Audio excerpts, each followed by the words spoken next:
Welcome to another episode of our video series of the mechanics of human cognition. It's good to be back. Good to have you. So today we're talking about something we all do but maybe don't fully understand.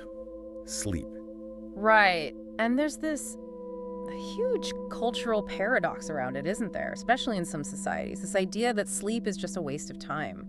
Laziness, even. It's seen as a bug in the system, not a feature. We think rest is for the body, but you can rest your body just by, sitting on the couch. Exactly. You can be perfectly rested physically while you're wide awake. So what's the real story? Why does the brain specifically need us to completely check out for hours every night? Well, that's the core of it right there. Sleep isn't for your muscles, it's for your brain.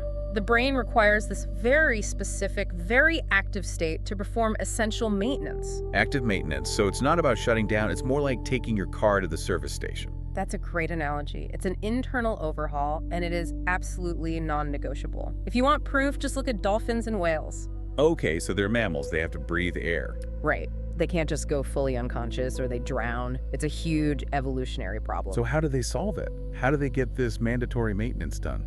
They evolved something called unihemispheric sleep. They literally put one half of their brain to sleep at a time. You're kidding. Not at all. The right hemisphere will be in deep sleep, while the left hemisphere is awake, swimming, surfacing for air, watching for predators, and then they switch. That's incredible. It proves that no matter what, the brain has to get this rest. The system demands it. It demands it, even if it means splitting your consciousness in two. So let's talk about our brains. To get to that deep maintenance state, there has to be a transition from the chaos of being awake. There is. When you're awake, your neurons are all firing off on their own, doing specific tasks. Very fast, very isolated activity. But as you start to drift off, the brain waves start to slow down. And more importantly, they synchronize. We call these alpha waves. It's like all the individual neurons stop shouting and start, singing together like a chorus. And that synchronized chorus is the signal that the real work is about to begin. It's the overture to the performance, yeah. And that performance happens in cycles, about 90 minutes long.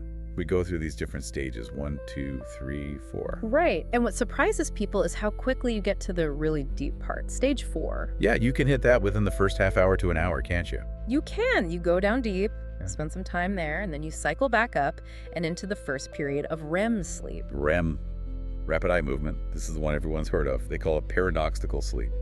What's the paradox? The paradox is that if you looked at a brain scan during REM, you'd swear the person was awake. The brain is incredibly active, firing like crazy. But the body is completely still. Almost completely paralyzed, actually. A state called atonia. It's a safety mechanism to stop you from, physically acting out your wild dreams. Only your eyes are moving. And that's what a lot of these sleep trackers are looking for, right? That combination of no body movement but rapid eye movement. That's the key signature, yes. And those REM periods, they get longer and longer as the night goes on. Which is why the dreams we have just before we wake up are often the most intense and bizarre. The most complex, the most, psycho, for lack of a better word, even though the dream itself might only be happening for a few seconds in real time. So beyond these crazy dreams, what is the critical function of REM sleep? Why does the brain get so active? It's all about memory. This is the crucial part. You don't store long-term memories when you're learning something. You tag it for storage. The actual recording happens during sleep. And how does the brain decide what's important enough to keep? Emotion. Emotion is the tag.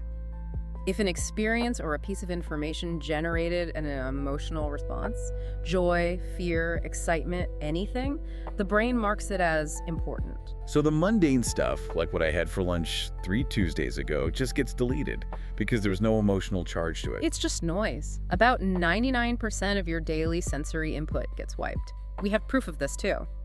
Older sleeping pills that suppressed REM.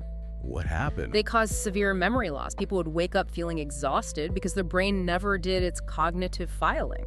So there's the mental housekeeping, but there's also a very literal physical cleaning process happening.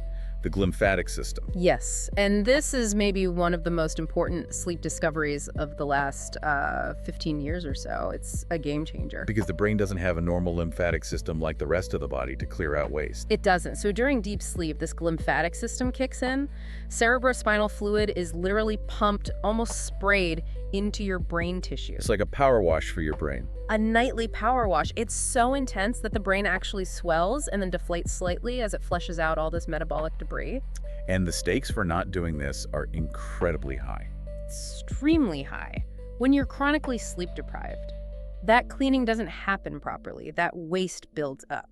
And that waste buildup is linked to things like Alzheimer's and other neurodegenerative diseases. It's a major, major risk factor. So when you fight sleep, you're not just making yourself tired for the next day. You are actively choosing against your long-term brain health. On top of that, there are hormonal benefits, right? Oh, absolutely. Deep sleep is when you get your peak secretion of growth hormone. It's essential for repairing your body, your brain, everything.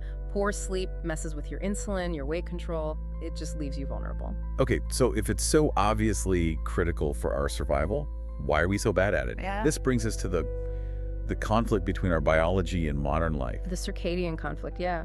We are diurnal creatures. We're built to be awake during the day and asleep at night. Our internal clocks, our circadian rhythms are set by the sun. And there's a very specific hormonal schedule that comes with that. A very strict one.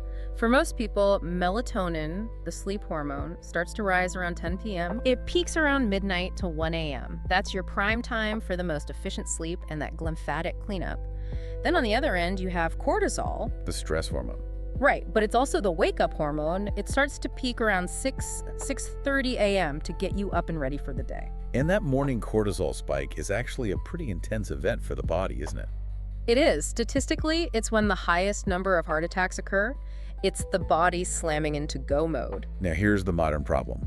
We are the first generation with 24/7 access to bright artificial light. Screens everywhere. And light is the kill switch for melatonin. The second your eyes detect bright light, melatonin production just stops instantly. How sensitive is it? Incredibly sensitive. Studies have shown that even the light from a small digital alarm clock in a dark room can suppress melatonin by over 70%. Wow, so when people are scrolling on their phones at midnight, they're essentially telling their brain, it's noon, don't you dare go to sleep. That's exactly what they're doing. They're missing their entire crucial peak window for cleanup and memory consolidation. Let's talk about recovery. When we're young, you can pull an all-nighter and sort of feel okay the next day. But you try that at 40 or 50. And you're a zombie for 3 days. Right. Why is that recovery ability so different? It's down to the balance between two metabolic processes, anabolism and catabolism. Building up versus breaking down. Exactly. When you're young, you are in a heavily anabolic state. Your body is building, repairing, and growing at an incredible rate. The repair crew is working overtime, so you bounce back fast. But after 30 or 40? That shifts. Catabolism, the breakdown process, starts to equal or even overtake anabolism. Your body's ability to self-repair just diminishes. So the damage from a lack of sleep hits a system that's already less able to fix itself. The debt becomes much more severe. Precisely. That's why consistent sleep becomes non-negotiable as you get older. Your system just doesn't have the reserves it once did. This gets to the idea of catch-up sleep. We tell ourselves, if we only sleep 5 hours a night during the week, we can just sleep 10 hours on Saturday and it'll all be fine. And that long sleep on Saturday is your body screaming for help, trying to pay down that massive debt you've built up. But it's not a perfect fix. The damage is already done. The damage is done. And worse, you've now messed up your rhythm. And getting that rhythm back is surprisingly hard. How hard? It can take a minimum of 70 days. 70.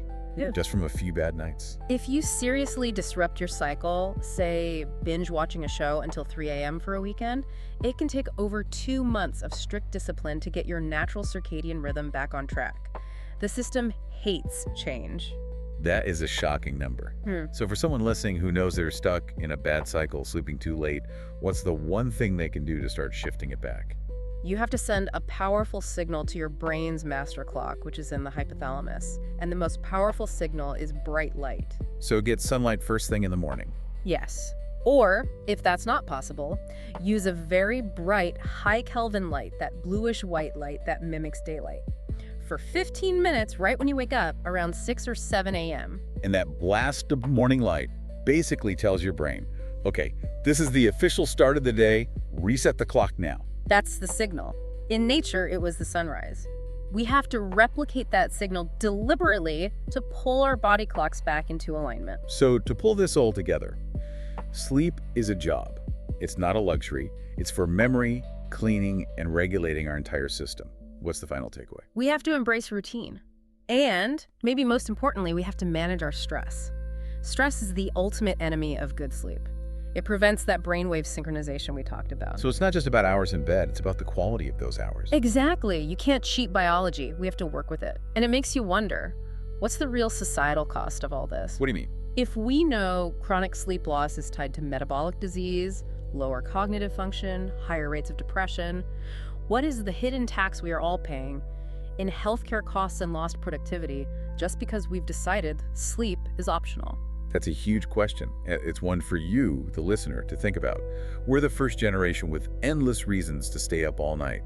You have to consciously choose to make peace with sleep. It is the best investment you can possibly make in your own future health. Thank you. This has been fascinating. We'll see you next time.